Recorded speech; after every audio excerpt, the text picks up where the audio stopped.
We have to go to the root. We have to go to the cause.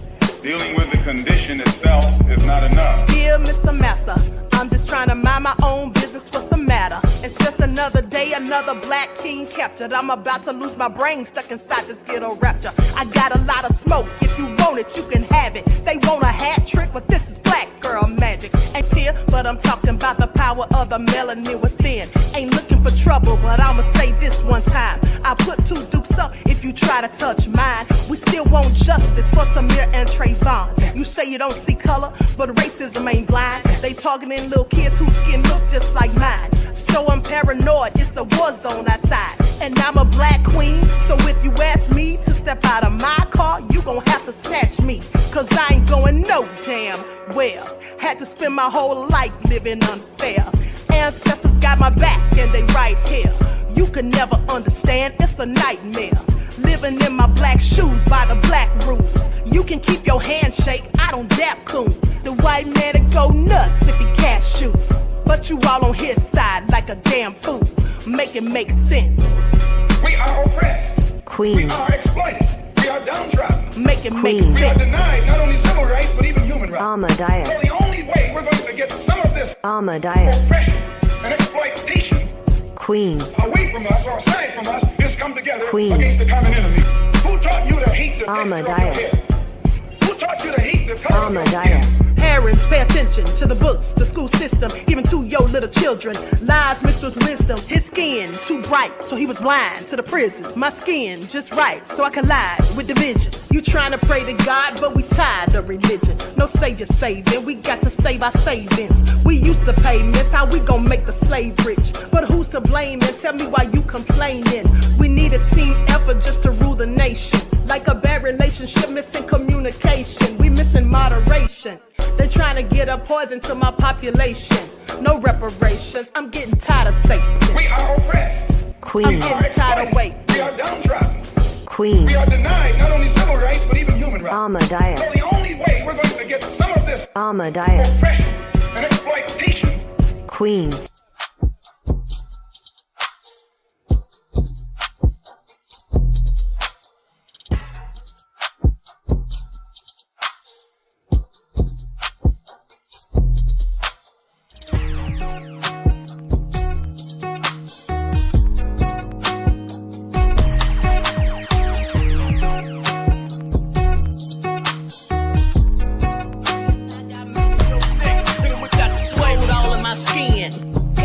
In my blood, kings all in my circle. You touch one of mine and you're done. They show no love for the queen.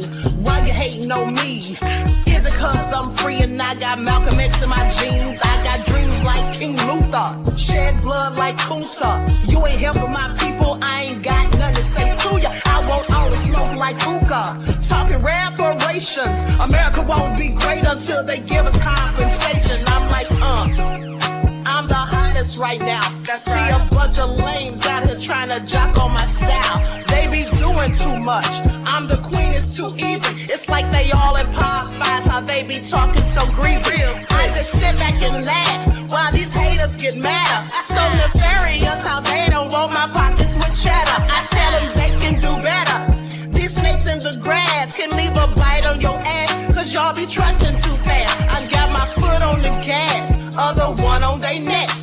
Dropping receipts on haters, you better show some respect. I'm never facing regrets, we only facing the threat. This is the sound of Eric Malcolm. It's a cut on the gas, other one on they necks. Dropping receipts on haters, you better show some respect. I'm never facing regrets, we only facing the threat. Running through every challenge like a relay, break no sweat. It's a cold game, so I got that blanket with me. Now that my people awaken, ain't no going to sleep. I do not play by my piece, this time I'm playing for keeps. You talking slick, but when I see you like them ends, we gon' meet. And I got gold all in my skin, God all in my blood, kings all in my circle. You touch one of mine and you're done. They show no love for the queen, why they hating on me? Is it cause I'm free and I got Malcolm X in my jeans, and I got gold all in my skin, God all in my blood, kings all in my circle. You touch one of mine and you're done. They show no love for the queen, why they hating on me? Is it cause I'm free and I got Malcolm X to my jeans and I got...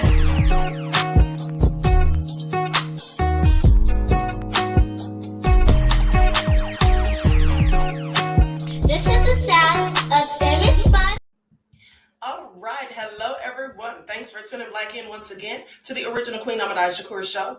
I'm your host, Queen Ahmadiyyah Shakur, and this is your morning wake-up call. So as you're coming in, please feel free to go ahead and subscribe to the channel if you haven't done so already. Be sure to click that notification bell and click the word all so you're notified each time the Queen Goddess goes live.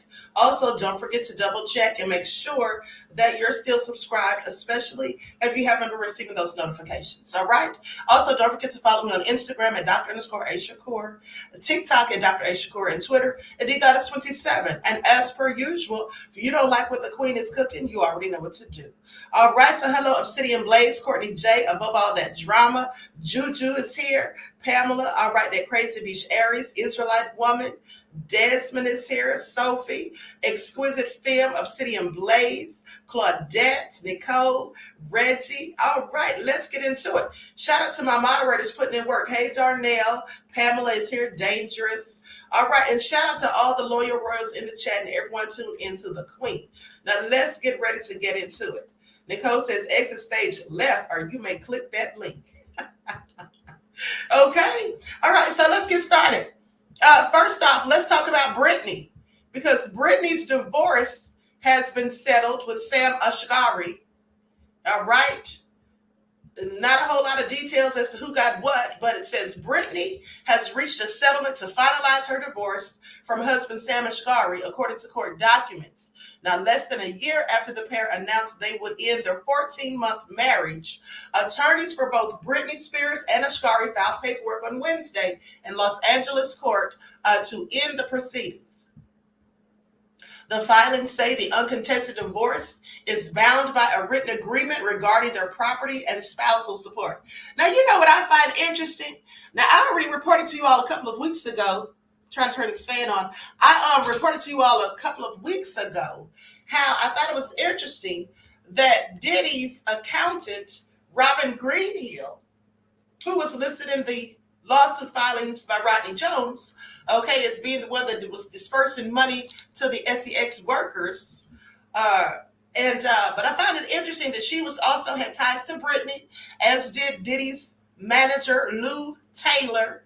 And then come to find out, I thought this was really interesting when I was reading about Britney's divorce, and come to find out the attorney, her divorce attorney, Laura Wesser, I hope I'm saying her name right, but nonetheless, she also has affiliations and ties to Diddy.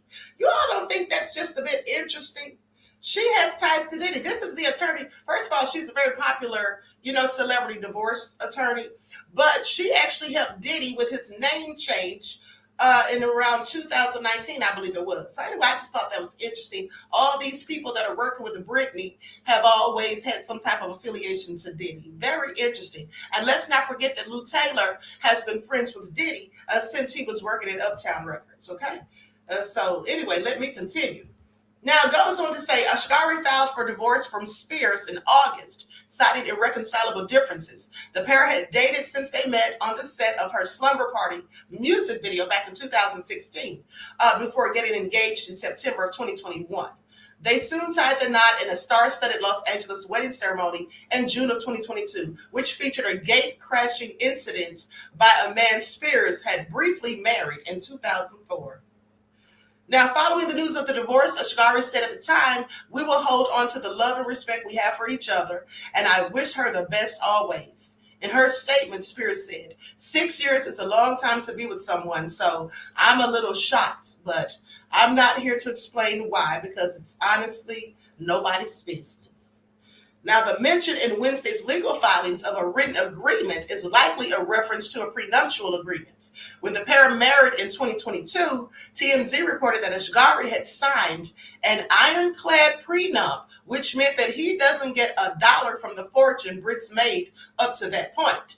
Such legal agreements are standard procedure for celebrities who have a large disparity in assets with a new spouse, since state law could potentially require splitting property in the event of a divorce. Now, beyond referencing such an agreement, Wednesday's filings include little details. As Shakari's attorney said, he would give up forever any right to receive spousal support or partner support, except for what is listed in their settlement agreement. Now, the extent to which Spears pays for his legal bills is also governed by that written contract. And the agreements were signed by attorneys from both sides. Spears was represented by celebrity divorce specialist Laura Wasser and her longtime personal assistant Matthew Rosengart, who also handled her long conservatorship battle. Shakari was represented by Neil Hirsch, another well-known celebrity divorce attorney, and neither side immediately returned requests for comments. News of Wednesday's agreement was first reported by TMZ. To be finalized, the deal must now be signed by the judge overseeing the case. That's just the last step in the formality. All right, and so the divorce is settled, and like I said, not a lot of details on who gets what and any of those things. Did he just marry her for the money, says Claudette? Well, if he did, he didn't get any because there was an ironclad prenup. So depending on the agreement, I don't think he got a lot. Now, with that all being said, and like I said, I find it interesting that Diddy has all these ties to people that are affiliated with Britney. But anyway, Britney made an interesting post that I'm going to share on my screen, talking about body doubles and all that. Likes up, everyone, please like and share. Thank you in advance, beloveds. Okay, so I hope you all can see this. Now, this is what she posted to her Instagram. Just to let people know the news is fake. I would like respect at this time for people to understand I'm getting stronger every day. Truth sucks. So can someone teach me how to lie? Goddess is out there. I'm reaching my higher power. And furthermore, I hope you guys are too. Need a new toothbrush right now. P.S. I need an espresso. P.S.S. Not sure why I feel the need to share this. I guess I'm just a girl and I'm on my period, so I'm bitchy. Shot. I also twisted my ankle last night and paramedics showed up at my door illegally. They never came in my room, but I felt completely harassed. I'm moving to Boston. Peace. Well, I find this interesting because this isn't the post I'm looking for. Hold on. I mean, this is the post that I'm looking for, but it looks like a part of it has been moved or removed. Hold on. Let me just pull this up real quick because she said something in that post about body doubles. That's what y'all pay attention. All right, hold on 1 second. I need a new toothbrush right now.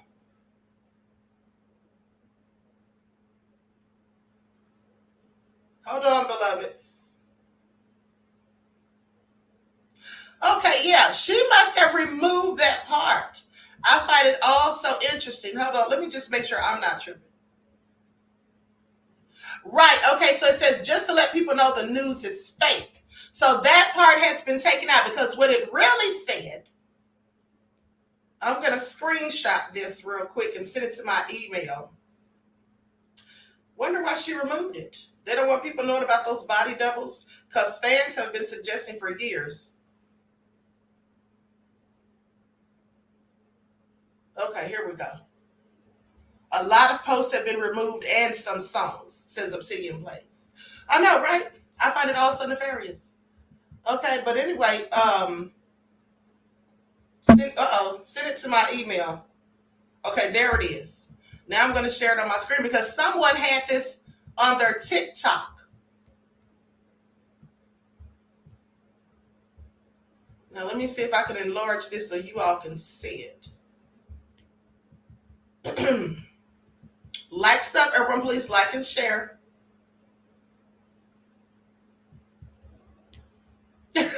Queen Sam said, girl, sounds like you need a reading from the queen. You all are something else. Okay, so here's what it says. Just to let people know the news is fake. Most of the pics are body doubles. And I think most know that. Okay, that's the part that was removed. And that's very interesting because I didn't even know it. When I screenshot it. Y'all saw that? Said just to let y'all know the news is fake. Most of the pics are body doubles, and I'm sure most people know that. Well, some people probably already suspected because like I said, for years her fans have been saying that there was body doubles. But that's not so surprising to me because a lot of these celebrities have body doubles. Okay? There's like 3 and 4 of them walking around here in some cases. And let's not forget when Kevin Hart said that he was cloned that time. Y'all think that he's joking? I find it also interesting. Now, mind you, Britney said the ambulance came to her house illegally. And so that must be why there's an article about the ambulance. Britney Spears exits Chateau Marmont with friends after ambulance called to hotel. And so they say, Britney Spears is sparking new concerns over her well-being after she was photographed leaving a famed West Hollywood hotel. The 42-year-old pop star was spotted late Wednesday night leaving the Chateau Marmont after an ambulance was called to the hotel on the Sunset Strip.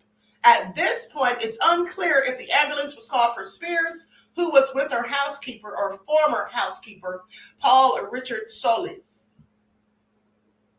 Spears can be seen walking barefoot while wrapped in a brown blanket and holding a pillow. She appears to be wearing short white shorts. She left the premises on her own with others. The pop star did not get into the ambulance that was summoned to the hotel. An eyewitness tells ET that Britney came out with Paul Richard Solis and some others. Someone gave her a blanket to throw over her, and she had a pillow covering her front.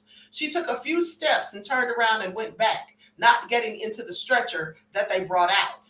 While it's not clear if the ambulance was called for Spears, the eyewitness adds that a woman in Spears' entourage was seen speaking to the paramedics.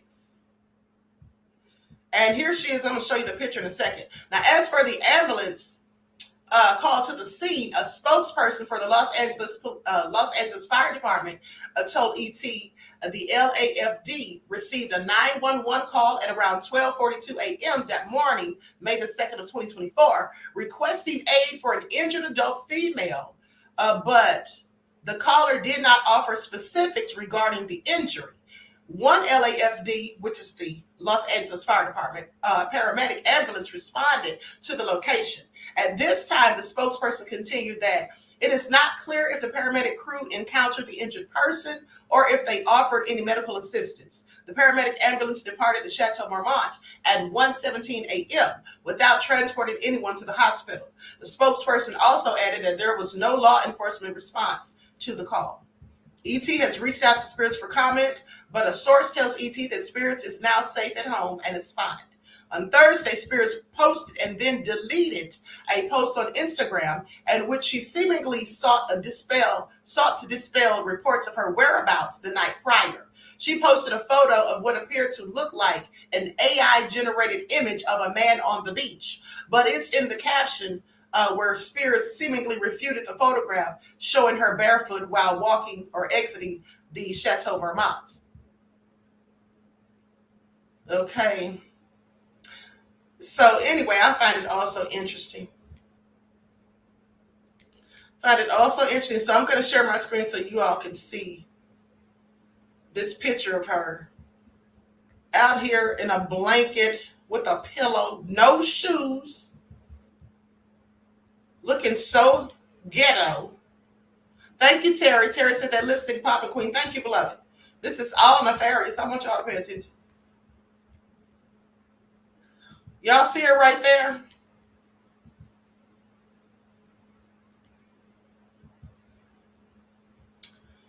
Okay. Britney has always just given me trailer park vibes. I'm sorry. Always. Always. Even before she started having these issues, she always gave me trailer park. That's just what I always got from Britney Spears. All right? But anyway, I digress. Now, let's continue because here's the thing. Now, people have been speculating that Sean P. Diddy Combs, yes, the queen is wearing my sister's new favorite shade, LOL says Reggie. Thank you, beloved. Okay, so here's the thing. Wait a minute. Above all that drama, said a triple wide trailer.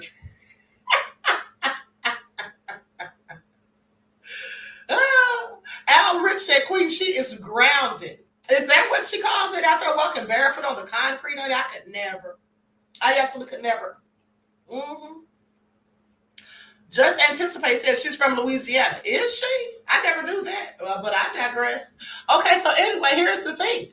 So people are speculating that Diddy was all in on the plot to have Britney enslaved. And I think so too, like I told you all weeks ago with the whole thing with Robin Greenhill and Lou Taylor.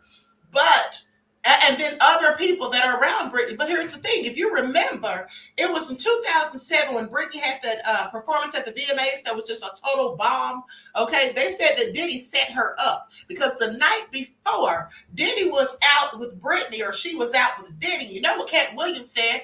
When Diddy, he likes to party, you gotta tell him no. So apparently Britney told him yes. They went out partying to the wee hours of the night, and they speculate that's part of why Britney's performance was terrible. And everyone in the audience was looking so shocked and appalled, except Diddy. Like Diddy already knew it was going to be a wreck, okay? And they say this was part of a humiliation ritual, but I'm going to get into that in just a second. I find it all so nefarious. Likes up, everyone, please like and share. So let's talk about that performance, what they said about it in the write-ups. A look back at the 2007 performance that Britney Spears says she can't even defend. Likes up, everyone, please like and share. Britney Spears is reflecting on her infamous performance of Gimme More at the 2007 MTV Video Music Awards in her new memoir. The big night was meant to spark to mark Spears' music comeback after a year of headline making personal troubles and help her launch her first studio album since 2003. However, Spears appeared to stumble through the choreography, and the performance was criticized by fans and the media. Now, in her memoir, The Woman in Me, Spears herself writes that, I'm not going to defend that performance or say it was good, but I will say that as performers, we all have had bad nights. Okay, we all have had bad nights. Well, she clearly had one. Now, during the 4 years since her last album, a lot had changed for Spears.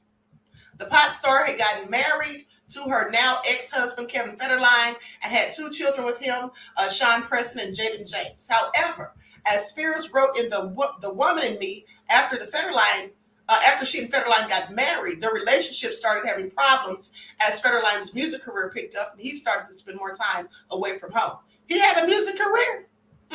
Funny, I don't remember that. What kind of career did he have? All I remember him doing is being on a reality show and background dancing. But I digress. Spears filed for divorce from Federline in 2006, and the divorce was finalized in 2007. Also in 2007, Spears made headlines over her erratic behavior, including shaving her head, lost custody of her children, and then released her 5th studio album, Blackouts. Spears writes in her memoir that she didn't want to perform at the VMAs, which took place in September of 2007, but her team was pressuring her to get out there and show the world that she was fine. She says that the only problem with that plan was that I wasn't fine. She said she felt dizzy and had a panic attack right before the performance. Spears writes that in the moments leading up to her actual performance, there were various issues. There was a problem with my costume and with my hair extensions. I hadn't slept the night before because she was out partying with a Diddy and doing illegal substances, allegedly. I was dizzy, she writes. It was less than a year since I've had my second baby, and in 2 years, but everyone was acting like my not having 6-pack abs was so offensive. I couldn't believe I was going to have to go out on the stage feeling the way I felt. Spears continues that she doesn't think she and her team had rehearsed enough. I hated the way I looked. I knew it was going to be bad. I was having a panic attack. Spears also says that she bumped into her ex-boyfriend, Justin Timberlake, who won 4 awards and performed at the VMAs the same night. Honey, that's got to be something.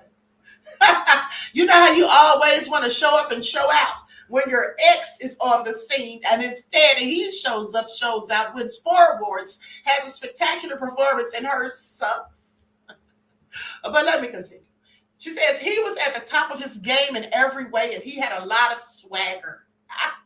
You also don't usually have one of the worst days of your life in the exact same place and time that your ex has one of his best. So goes on to say she recalls comedian Sarah Silverman, who performed a comedic monologue roasting on her that night. She called my two babies the most adorable mistakes that she'd ever seen. I didn't hear that until later, though. At the time, I was backstage sobbing hysterically. In 2001, Sarah Silverman addressed the comments that she made after the documentary Framing Britney Spears, after that resurfaced the events of that night. Silverman wrote on X, the platform formerly known as Twitter, saying that she was hired to roast Spears after her performance and wasn't aware that the performance hadn't gone well. In addition, Spears writes that in the days and weeks that followed, the newspapers made fun of my body and my performance. Dr. Phil called it a train wreck. Isn't Dr. Phil supposed to make people feel better? Not a train wreck. In recent years, Spears' fans have reappraised her performance in light of the personal issues that she was experiencing at the time, and pointed out that rehearsal footage of the performance shows the singer hitting her choreography with ease. Yeah, she was hitting it with ease, and she would have still been doing so on the night of the performance if only she had not partied with Diddy the nights before.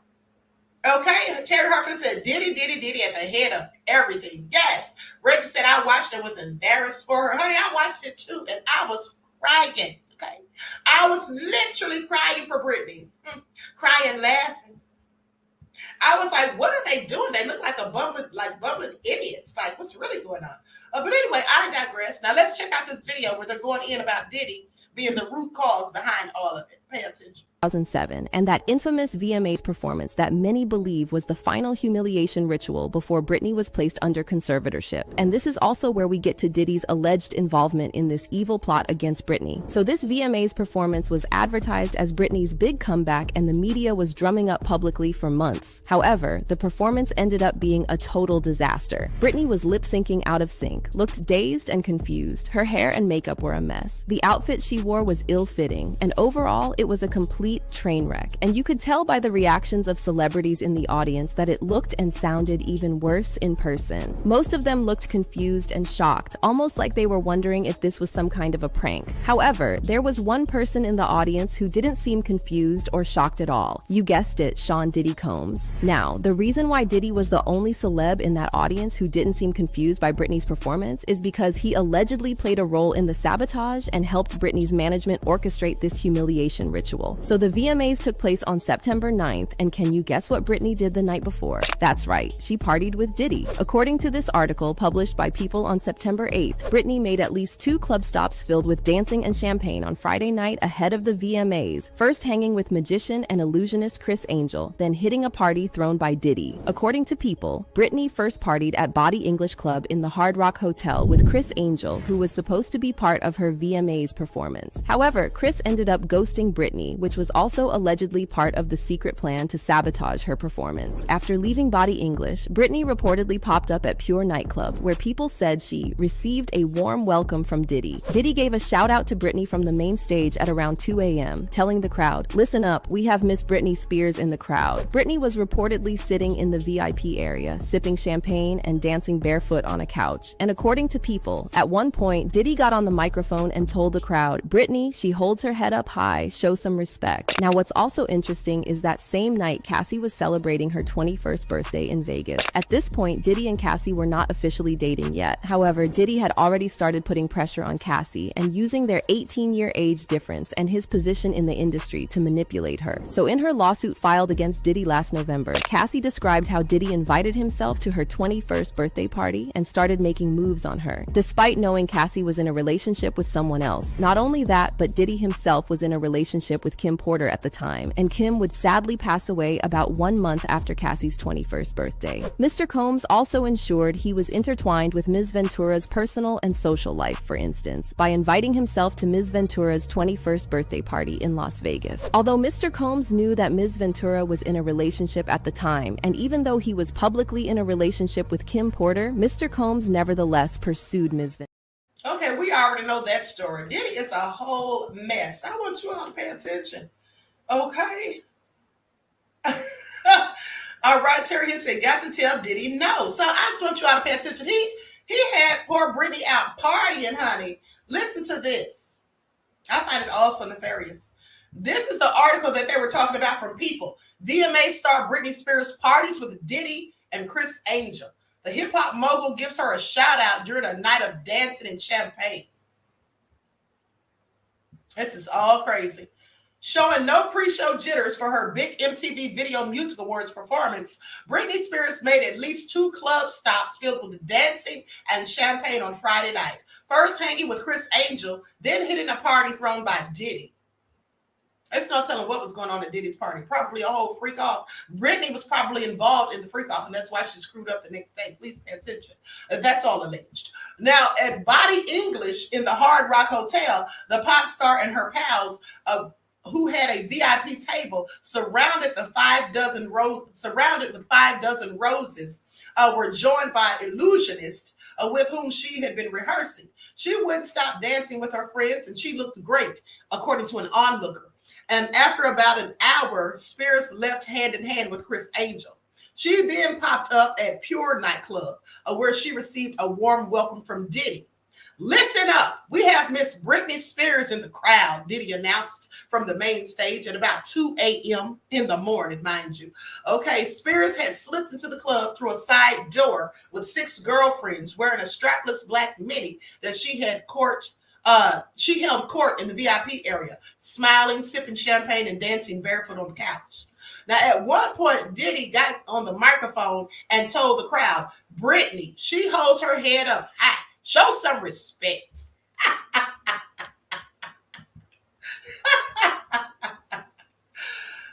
Above all, that drama says she is on a tape somewhere. You already know.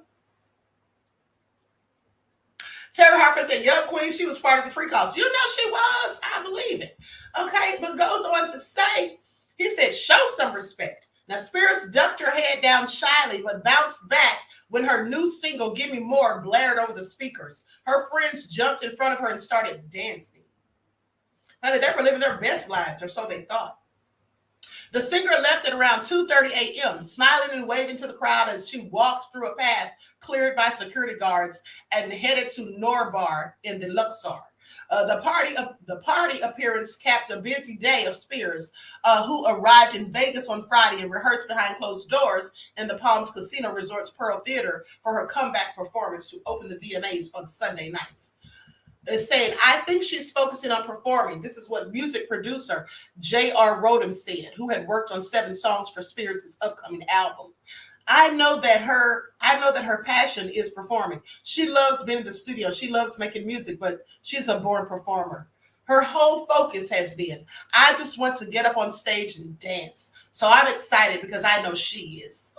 Little did they know that it was all going to be a disaster. Okay, little did they know. So anyway, that didn't turn out the way they thought. I bet Diddy slipped her a beat, says Skeletor fan. You know what? That's what I was thinking, because he was sitting there just looking like he was waiting for it to all go wrong. Okay? So that all been said. Hold on, beloveds. Likes up, everyone, please like and share. Thank you in advance. Now, P. Diddy defends Spears over VMA's claim. Listen to this. P. Diddy dismisses speculation that Britney Spears was drunk the night before her VMA performance. Hip-hop star P. Diddy has defended Britney Spears, dismissing the speculation that she was drunk the night before her comeback appearance at the MTV Video Music Awards. Spears was recently ordered to take random drug and alcohol tests as part of her custody battle with ex-husband Kevin Federline. Now, see, that's low down and dirty, because if they knew that she was supposed to have random tests, why would you have her out with you drinking? Now, it goes on to say that Give Me More singer was criticized after reportedly partying before her planned performance at the VMAs. But P. Diddy, real name Sean Combs, was with her during the evening and insisted she only sipped water in front of him. Now you know he's lying, because several people have already said in the previous article that she was clearly sipping on champagne. Okay? I want y'all to pay attention. Said she only sipped the water. Why is he sitting up there lying? He's probably lying because he likely put something in her drink that made her a whole lot more than just drunk. Now that's speculation, but let me continue. So he told TV show Access Hollywood that the times that I was around her, in her defense, she don't drink any alcohol. I didn't see her drink. I was hospitable. I offered everybody a drink, and she had water. Yeah, sure. He admitted he had not advised Spears to have an early night before the show, saying everybody has their own way. Some people deal with nerves. They can't go to sleep. Yeah, Yeah, he didn't want to advise her to have an early night. Okay, because he already knew what time it was. Diddy, please sit down somewhere. Okay, Diddy basically, in my opinion, sabotaged her. That's what I think. And I think that was his job to sabotage her. All right, that's just my opinion. That's absolutely what I think. Then they had TMZ coming out with the article, Britney club hops over to Diddy. TMZ sources tell us that a whole mess of Britney started off her evening by grabbing sushi for dinner from Little Buddha restaurant at the Palms Hotel and brought it back to her Sky Villa. A girl's got to eat, y'all. Then she mixed it up with a body English at the Hard Rock Hotel, then opting not to go home and rest and prepare for her critical VMA performance, but rather move on to get another party. Hitting up Pure at Caesar's Palace, joining Diddy in the gang. Those blue contact lenses are creepy. Diddy looks like he's just in pain. This is TMZ clowning them.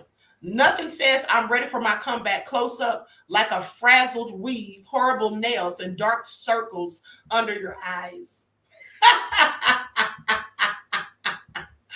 Oh, they went in on poor Brit. Let me share my screen so you all can see this picture. They are wrong for it.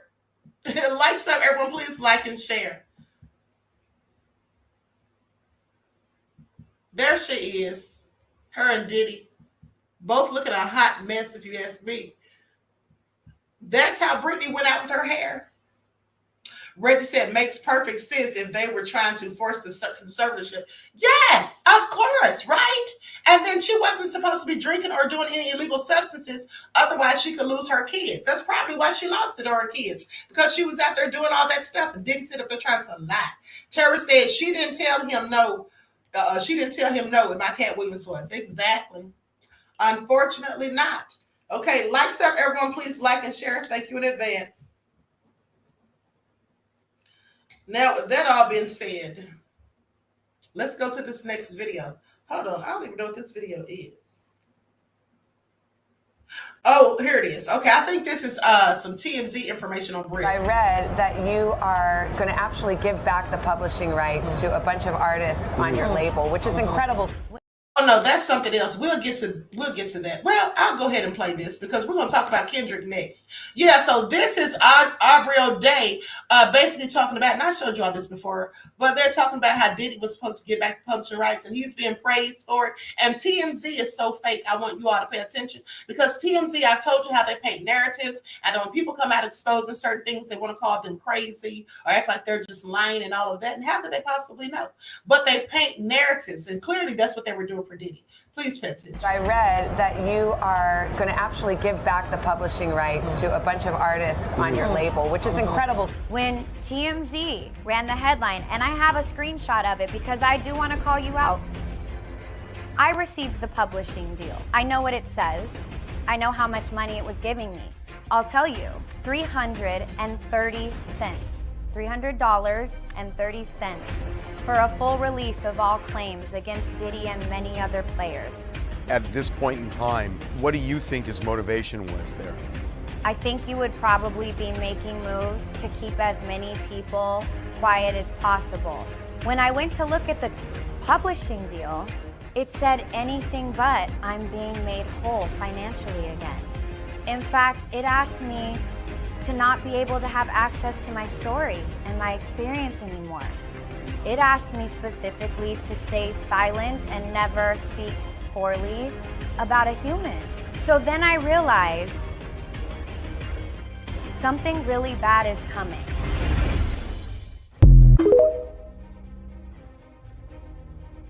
Diddy is a powerful person. You don't get to be a billionaire without being powerful and without being connected to powerful people. So Diddy knows politicians, entertainers, philanthropists, academics, you name it, he's connected to them. Do you find it a little hypocritical that there are a lot of people who are so silent now, who are so quick to canceling others when they're not involved or even remotely associated. There is an interesting contradiction that we are witnessing in real time right now. There are people who are very quick to cancel people who are very quick to say, lock them up, throw away the key. At the same time, those very same voices are saying nothing about Diddy. Now, it's not because their morals have changed. It's not because their philosophy has shifted. It's a much more simple answer to that. They're scared because they're tied up with him some way, somehow. I think there's a possibility that people may fear that somehow he makes it out of this. And if he does, he's probably taken a long list of anybody that's speaking on things. And maybe also because everybody's done things that they wouldn't want people to know.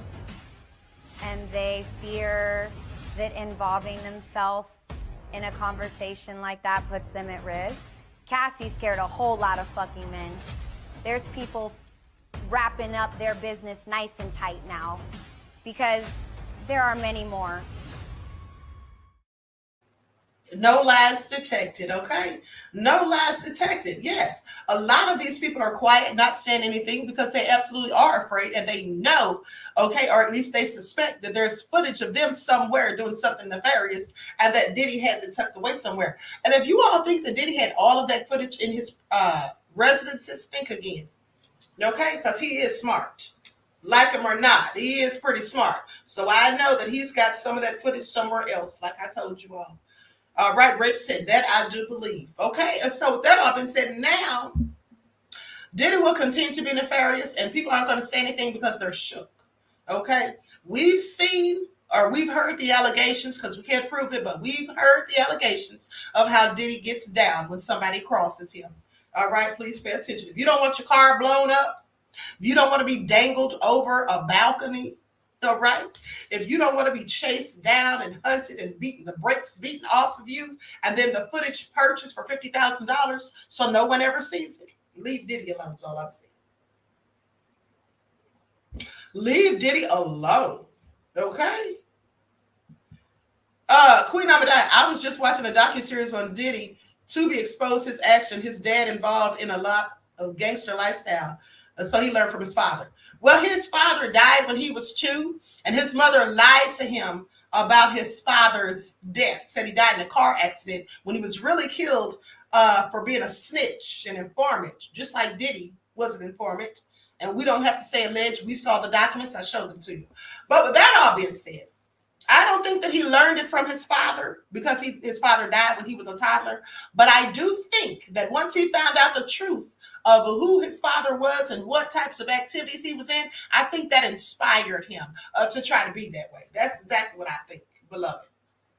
So with that all being said, let's talk about it because Kendrick Lamar is catching all sorts of heat because they said he was clowning Drake about being biracial and having a white mother and all of that. But Kendrick, how soon we forget that his fiance also has a white mother, allegedly.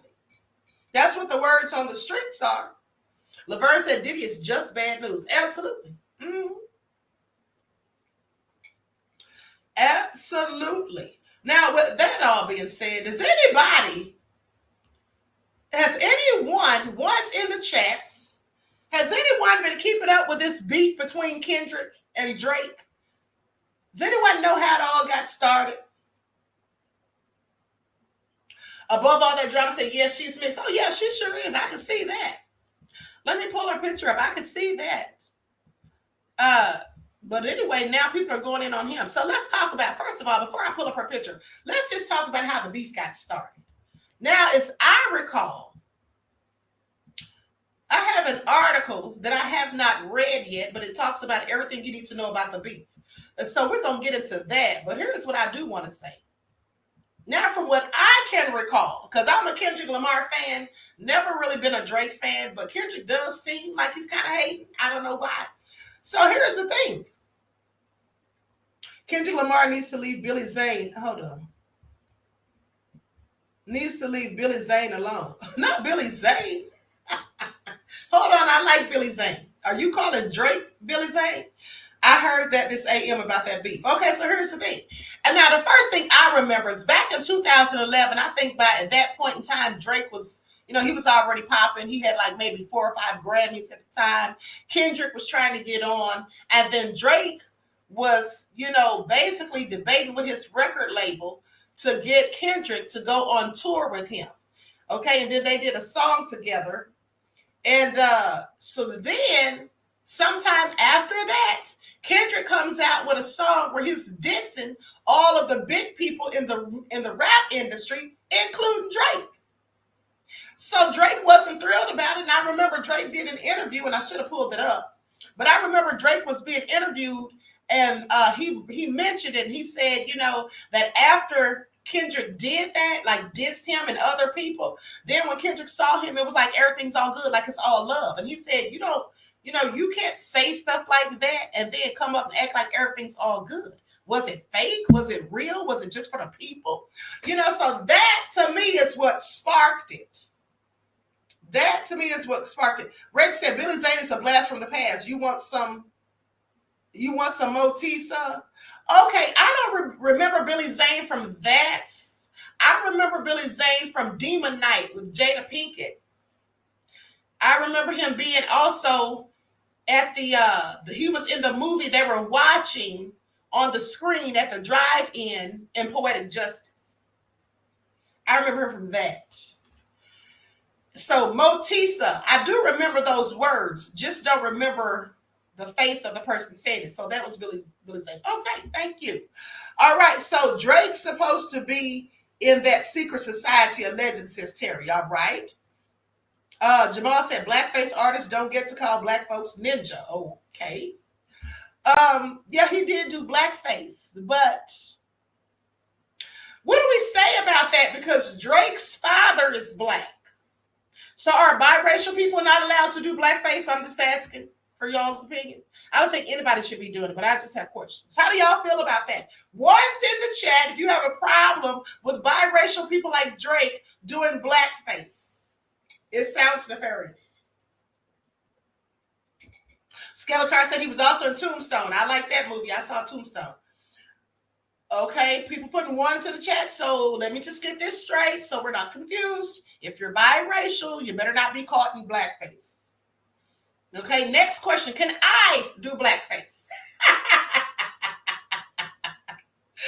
Is it okay if I do blackface? Would anyone be upset if I did blackface? Hold on, Nicole.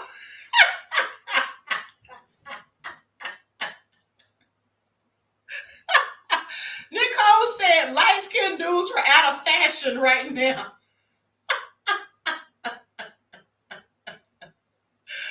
Not out of fashion. MD said problematic. That crazy bitch Eric said, I wouldn't recommend you try it, Queen.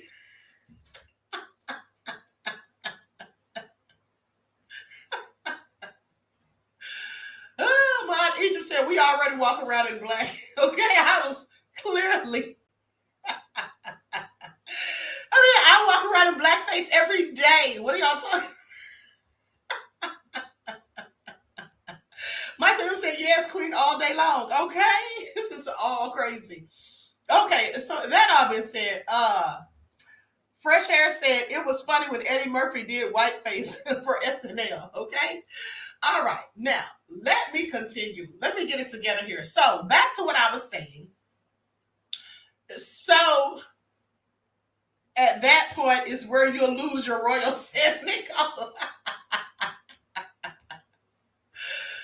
Just Ben said born blackface. Okay, so let me stop playing. Okay, so now here's the thing. So like I said, that is to me what started the whole beef. When Kendrick, Drake was kind enough to get him to, to fight with his company, his record label, to get Kendrick to be able to go on the tour. They did the song together. And then he disses the man.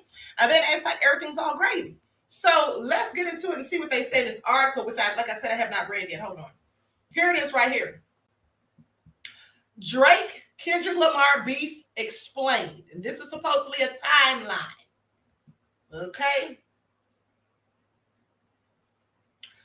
So they say, Nothing has been the same since Drake and Kendrick Lamar first collaborated in 2011. All right, so it looks like what I said. Now, everyone wanted this, a lyrical death match between the biggest rappers in the game, Drake and Kendrick Lamar. At first, things seemed rosy between the two when they collaborated on each other's records during the early stages of their careers. But as time passed, Friendly Fire became a volcanic eruption sparked by Lamar's earth-shattering feature, March the 22nd on Future and Metro Boomin's We Don't Trust You album. Lamar didn't mince words, hurling daggers at Drake and Cole, such as Yeah, Get Up With Me, F, Sneak Dissing, First Person Shooter, and I Hope They Came with 3 switches, before spewing more venom towards the duo. Think I won't drop the location? I still got PTSD, MF and the Big 3, Ninja, It's Just Big Me. Though Drizzy hadn't at the time put pen to paper just yet, he said some words to Lamar during his Sunrise, Florida concert, March the 24th, saying, a lot of people ask me how I'm feeling. I'll let you know how I'm feeling. Listen, the same way I'm feeling is the same way I want you to walk out this building tonight. I got my effing head up high, my back straight. I'm 10 effing toes down in Florida and anywhere else I go. And I know that no matter what, it's not a ninja on this earth that could ever F with me in my life. So Drake's talking gangster, but let me continue. Billboard examines the ups and downs of what was once a fruitful and competitive relationship between the two. So in 2011, Drake evolved from being the polarizing rookie to a full-fledged superstar, trumping expectations with his debut outing, while he hoisted incredible chart stats following his Thank You Later campaign. Questions lingered about whether he could elevate his game to the next level. Take Care was the resounding answer to critics as he pivoted back to his popular So Far Gone roots and invited several big-name guests along for the ride, one being the highly touted Kendrick Lamar. Coming off of Section 80, Lamar was arguably the next West Coast savior to steer the ship, and Drake took advantage of his momentum by allowing him to shine on his Bird Alive interlude. Lamar's ego was on 10. All right, detonated by the cosign of Drizzy's rapping. So blame it on Mr. OVOXO, whatever that is. The reason why I'm breathing all the vanity I know. Then in February of 2012, Drake invites Kendrick Lamar to open on Club Paradise's tour. Okay, Drake extended his hand again to the burgeoning Lamar, who garnered rave reviews for his performance on Bird Alive by bringing him alongside A$AP Rocky as the opening acts for his Club Paradise tour. Now, I think that Drake also has beef with A$AP Rocky. Not really beef, but I don't think he really likes him. So Drake later rapped about his decision to fight for Rocky and Lamar at his openers on 2016's 4 p.m.s in Calabasas, recalling when they told me take an R&B ninja on the road, and I told him no and drew for Kendrick and Rocky. All right. Then October of 2012, following Drake's Club Paradise tour, A$AP rounded up some of his rap comrades from Drizzy's track, including the Six God, K. Dot, and 2 Chainz for Effin' Problems. Following the Firestarter, Kendrick and Drake would team up again, but this time on the former's debut album, like Effin' Problems, Poetic Justice. Poetic Justice would be a commercial success, peaking at number 26 on the Billboard Hot 100. Unfortunately, that wouldn't mark the final collaboration between Drake and Lamar. Or did it say, hold on. Unfortunately, that would, mark the final collaboration. Now, August of 2013, Kendrick Lamar takes aim at Drake and the rap game on Big Sean's Control. After Lamar solidified himself as a household name, courtesy of his major label debut, Good Kid, Mad City, his swagger and confidence were on 10. So much so that he sacked Drake and his peers on Big Sean's Control. Okay, K. Dot searing take on his stance on the rap game shook the landscape as he boldly called out J. Cole, Meek Mill, Drake, Big Crit, Wale, Pusha T, A$AP Rocky, Tyler the Creator, Mac Miller, Big Sean, and Jay Electronica. R.I.P. to Mac Miller. I got love for all y'all, but I'm trying to murder you ninjas. Trying to make sure your core fans never heard of you ninjas. They don't want to hear not one more noun or verb from you ninjas. Drake responded to Kendrick's diss while gracing the cover of Billboard that same month, telling the publication, "I didn't really have anything to say about it. It just sounded like an ambitious thought to me. That's all it was. I know good and well that Lamar is not murdering me at all in any platform. So when that day presents itself, I guess we can revisit the topic." Okay, October of 2013, Kendrick continued applying pressure on Drake when he and the TDE visited the BET Hip Hop Awards in 2013 and participated in the cypher. Over the menacing Shook One's instrumental, K. Dot engaged in target practice. Nothing's been the same since they dropped Control and tucked the sensitive rapper back in his pajama clothes. Ha ha, joke's on you. High five. I'm bulletproof. Your shots never penetrates. Pin the tail on the donkey, boy. You been a fake.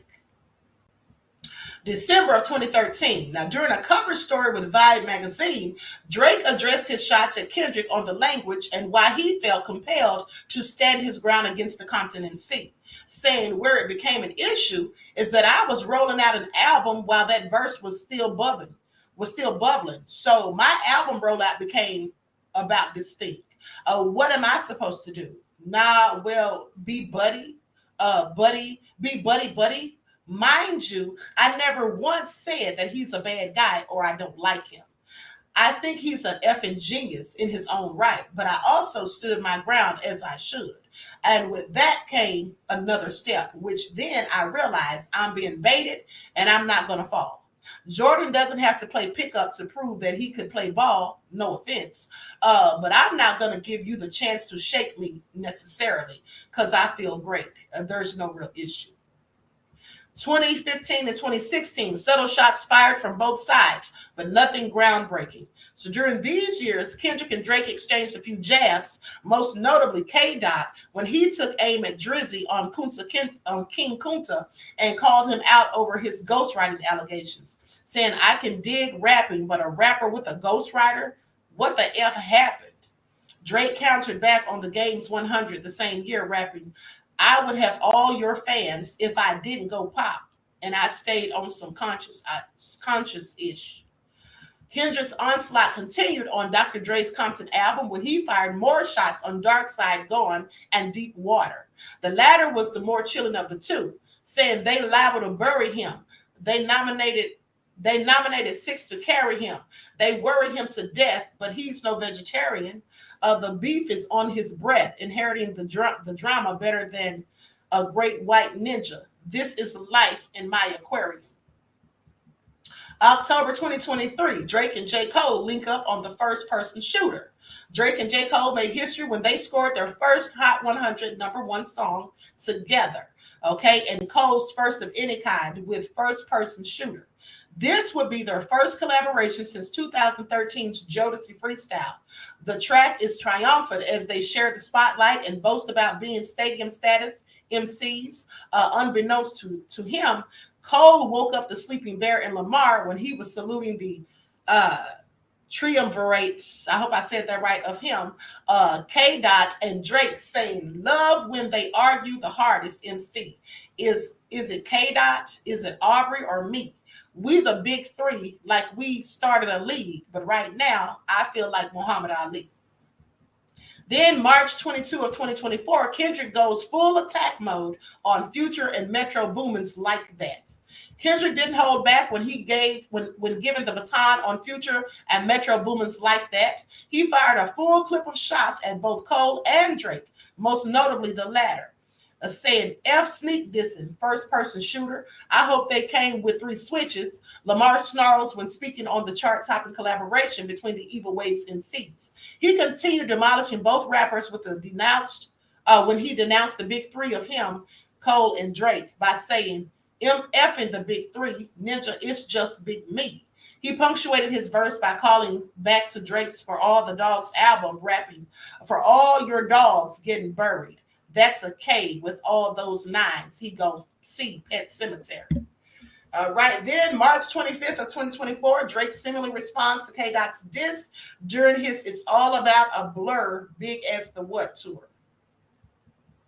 Days after Lamar torched the internet with his scathing verse, Drake used time during his tour stop in Sunrise, Florida to address the elephant in the room. Said, a lot of people asking me how I'm feeling, he began. I'm going to let you know how I'm feeling. Listen, the way I'm feeling is the same way I want you to walk out of here feeling tonight about your effing self, because you know how I'm feeling. I got my effing head up high, my back straight. I'm 10 effing toes down in Florida or anywhere else I go. And I know that no matter what, there's not a ninja on this earth that could ever F with me in my life. And that's how I want you to walk out of here tonight. April of 2024, Drake releases Push-Ups. He releases Push-Ups diss on streaming services. A week after it originally leaked and then got premiered by DJ Academics, Drake brought his Kendrick Lamar diss Push-Ups to streaming services on April the 19th. And the Sixth God mocks Kendrick's small stature, notably his foot size, with a cover art and his deal with Top Dog Entertainment. K. Dot wasn't the only target, as Drake appears to aim at Rick Ross, the Weekend Metro Boomin' Future, and more on the track. April the 24th of 2024, Drake fires second diss track at Kendrick Lamar's titled Tailor Made Freestyle. Drake doubled down on his initial stab at Lamar when he released his Tailor Made Freestyle on Instagram. Drake upped his creativity by using AI vocals to rap in the voices of Tupac and Snoop Dogg on his respective verses. By playing the role of Kendrick's influences, Drake expressed disappointment in the PG Lang rapper because he hadn't yet responded to Push-Ups. He even cited the release of Taylor Swift's new album, The Tormented Poets Department, as the reason K. Dot pushed back his anticipated retort. So he's saying that he pushed it back because Taylor Swift's album was coming out. Drake's move came at a pace as Tupac's estate, a significant player in the late rapper's career, threatened to sue him if he didn't remove the song from his social media accounts. The tension and drama escalated, and Drake obliged and scrubbed the track off his pages. April the 30th of 2024, Kendrick strikes back with 6-minute-long diss, Euphoria. All it took was a tweet from Kendrick Lamar to restart the feud as he released his comeback track, Euphoria. The 6-minute song was scathing, showcasing a bloodthirsty Lamar calling out Drake for using the N-word, questioning his fashion sense, his hip-hop merits, and more as well. Now, saying, yeah, Cole and Aubrey, now I'm a selfish ninja. The crown is heavy, huh? I pray that my real friends, if not, I'm YNW Melly. I don't like you popping S at Pharrell. For him, I'll inherit the beef. F all that pushing P. Let me see you, Pusha T. You better off spinning around on him. You think about pushing me. He's a Terrence Thornton and Terrence Crawford. I'm whooping feet. Now, May 3rd of 2024, Kendrick dropped second diss, 616 in LA. Less than 72 hours after Euphoria arrived, Kendrick Lamar ambushed Drake again and attempted to go back and forth with his second diss song of the battle, 616 in LA. Now, in the early morning of May the 3rd, Kendrick unveiled his lyrical bomb. This time, he fired straight at Drake's camp, claiming the OVO boss has a mole dishing out dirt on him. Now, have you ever thought that OVO was working for me? Fake bully. I hate bullies. You must be a terrible person. Everyone inside your team is whispering that you deserve it. Can't Tootsie slide up out of this one. It's just going to resurface. Lamar's onslaught continued, calling out Drake's brethren, who he said is close to one, said is his close ones are stabbing him in the back. 100 ninjas that you got on salary, and 20 of them want you as a casualty. And one of them is next to you, and 2 of them is practically tied to your lifestyle, he spews. Okay, so that's how all this beef got started and what's been going on. So now, sheesh. Fresh Air said the queen reading the lyrics is hilarious. Okay.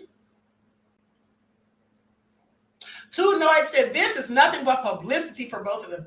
Yes, exactly. And I'm curious as to if this is all manufactured. Okay, I have questions. Now, with that all being said, though, let's see what Cam had to say about it. Because Cameron called out Kendrick for having this biracial fiance and then having the audacity to talk about Drake. Likes up, everyone, please like and share. Let's get into it. Drake is next in line to the throne when Diddy is out of the way. Peep the play seems like a plant to me, allegedly.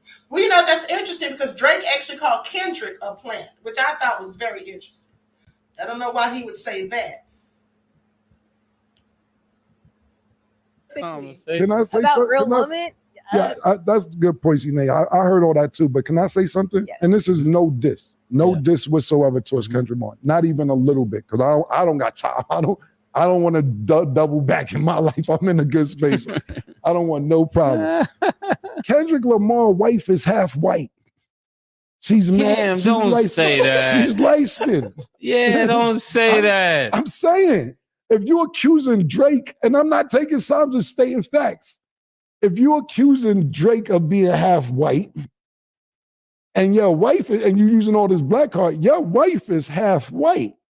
So how you attacking the man about something you're dealing with? And I don't care about my size. I'm just saying if you're going to use the black card, if that's what we doing, I'm just saying. Now you didn't. Cam is giving Drake ammo now. No, this from the internet. Yeah. No, I ain't giving nobody no ammo. I don't want no problems, yo. I'm in a good space in life. Yeah, I'm in a great space in life. Giving Drake ammo. You knew that? Yeah. He had a white wife? Half white. Or half white? I didn't know that. I knew all the stuff on both sides. I didn't know that. Yeah, I just found this out like 2 days ago. I didn't know that. I knew stuff on both sides. And listen, I ain't in it. Yeah, and Kendrick Lamar, listen, that nigga is very entertainment and lyrical. And I think the reason why me and Mace, myself, yesterday, was holding him to a high standards because he's one of them niggas. He spits. You know what I'm saying? And maybe it was just a lot to digest for me, but when I was speaking to one of my friends and he's breaking it down, I'm like, I wouldn't have understood that anyway because I didn't know that's who he was talking about. It was like little in-between shit. So I guess the people that know everything that's going on, it's like, nah, you ain't get it. My bad. Can I say about something? Real woman? Yeah, that's a good point, Sinead. I heard all that too, but can I say something? Yes. And this is no diss. Diss.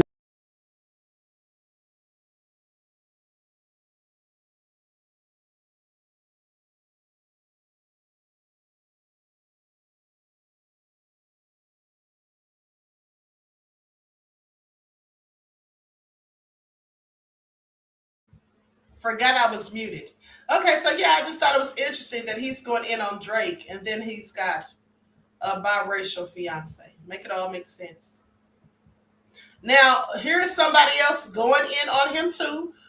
Let me share my screen. Likes up, everyone, please like and share. Thank you in advance.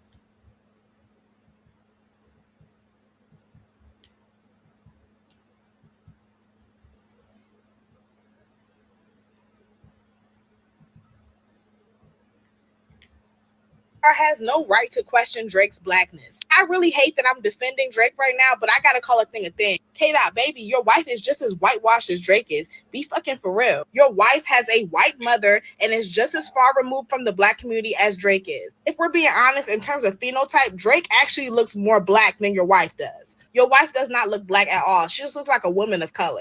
I noticed that with biracial women, y'all always want to call them black, but then want to switch it up when it comes to biracial men. I don't like that shit. Your wife actually has more in common with Drake than she does with you. She has a white mother just like Drake. She did not grow up with her father. She has no ties to the black community, and she struggled with her identity just like Drake did. Not only that, Kendrick Lamar lied and said that he loves dark-skinned women. Meanwhile, he's been married to a biracial light-skinned woman the whole time. Like, girl, your wife is the female equivalent of the person that you're dissing, so stop trying to act like you so down for the community. It's the hypocrisy for me. I just don't like that shit. Stop playing both sides of the fence. No, we don't like Drake, but Kendrick Lamar be pandering to the black community too, if we're being honest. Kendrick Lamar has no right to question Drake's blackness.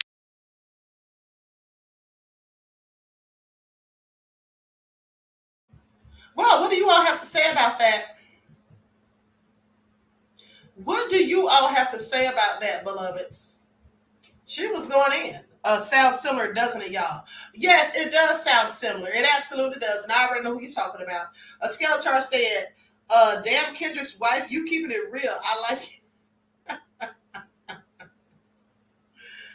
Okay. I mean, really, how is he going to question Drake's blackness? I find it all interesting.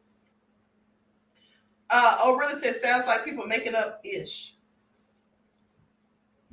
I don't know what they're making up because his fiance is definitely biracial. Matter of fact, hold on. Here's an article right here. Who is Kendrick Lamar's fiance? All about Whitney Alford. Kendrick Lamar and his fiance Whitney Alford are high school sweethearts who have been together since day one. They've been together since day one. I'm sorry, he can't say nothing about Drake. Sorry. And I don't even like Drake like that. Pay attention. That's his fiance right there. Nice looking young lady.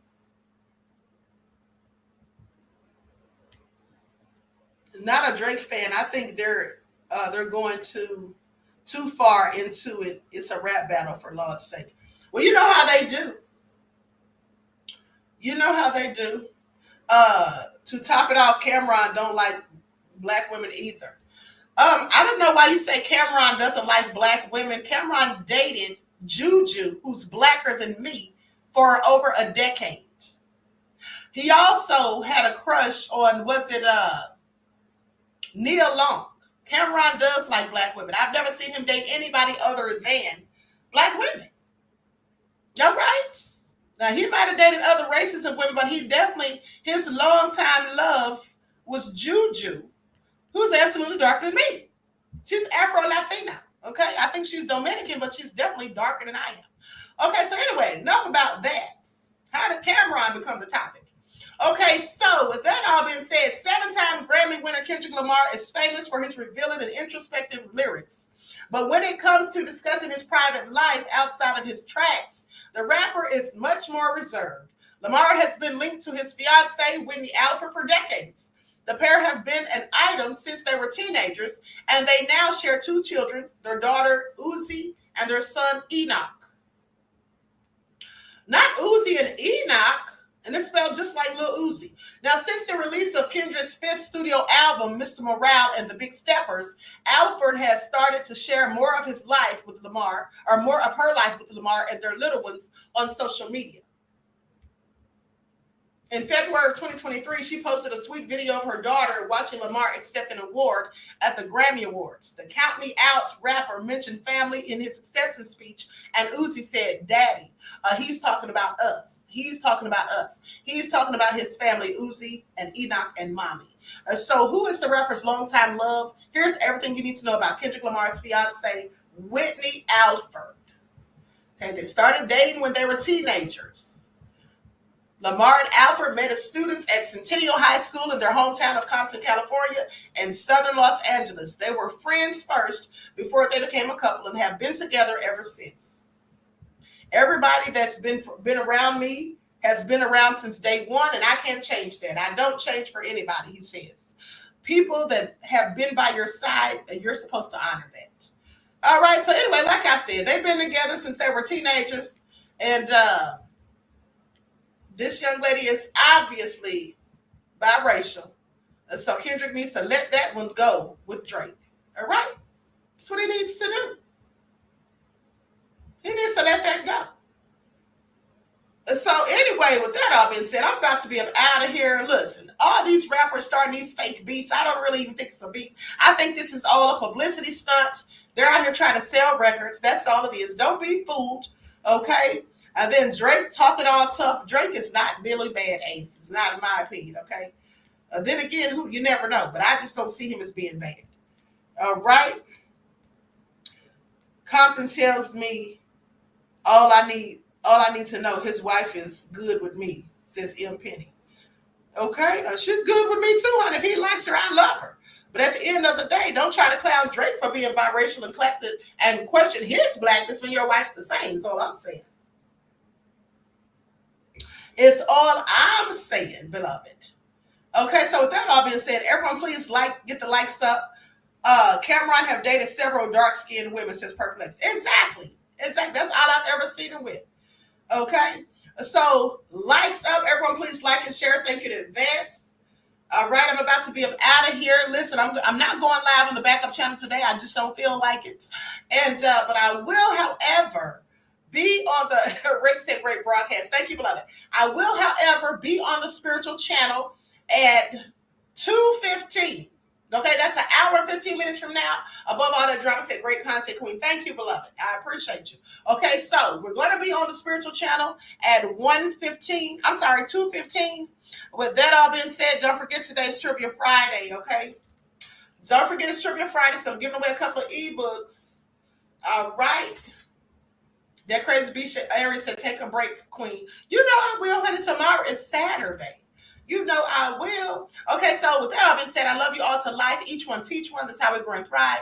Do something productive, constructive, but never destructive. And always remember to keep the Most High first in your lives. Until next time, beloveds, enjoy the rest of this day and enjoy your strong end, not the weekend, leaving you in a weakened state of mind.